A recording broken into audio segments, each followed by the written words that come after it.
Assalamualaikum warahmatullahi wabarakatuh. Selamat sore Pak Gofar. Saya Filizda Hakim dari kelas 12-2 absen 36.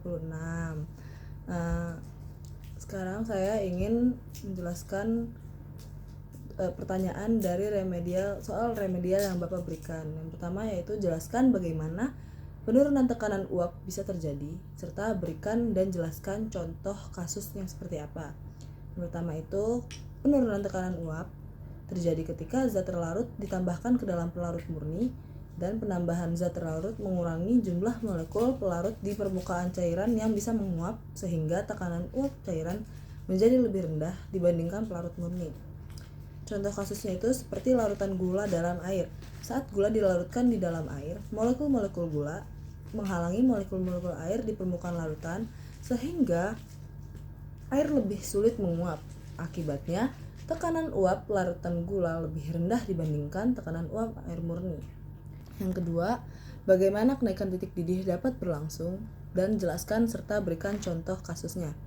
Di sini kenaikan titik didih terjadi itu karena penambahan zat terlarut menyebabkan energi yang dibutuhkan untuk mengubah cairan menjadi uap meningkat. Zat terlarut mengganggu pembentukan gelembung uap dalam cairan, sehingga diperlukan suhu yang lebih tinggi untuk mendidih. Contoh kasusnya itu seperti larutan garam dalam air. Ketika garam ditambahkan ke air, titik didih akan meningkat. Sebagai contoh, air murni mendidih pada 100 derajat Celcius, tetapi larutan garam mungkin mendidih pada 101 derajat Celcius atau lebih, tergantung konsentrasi garamnya. Berikut yang ketiga adalah bagaimana terjadinya penurunan titik beku beserta contoh kasus perbandingan antara elektrolit dan non-elektrolit. Penurunan titik beku itu terjadi karena penambahan zat terlarut yang menghambat pembentukan struktur kristal pada pelarut murni, sehingga diperlukan suhu yang lebih rendah untuk membeku.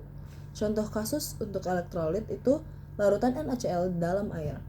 NaCl terdisosiasi menjadi ion Na+ dan Cl- yang menyebabkan penurunan titik beku lebih besar dibandingkan non-elektrolit dengan konsentrasi yang sama. Selanjutnya, contoh kasus untuk non-elektrolit. Di sini tuh ada larutan gula dalam air contohnya. Karena gula tidak terdisosiasi sehingga penurunan titik bekunya lebih kecil dibandingkan larutan NaCl dengan konsentrasi yang sama. Untuk soal keempat itu berikan contoh persamaan reaksi, redoks, dan jelaskan reduktor, oksidator, hasil reduksi dan oksidasi. Di sini contoh persamaannya itu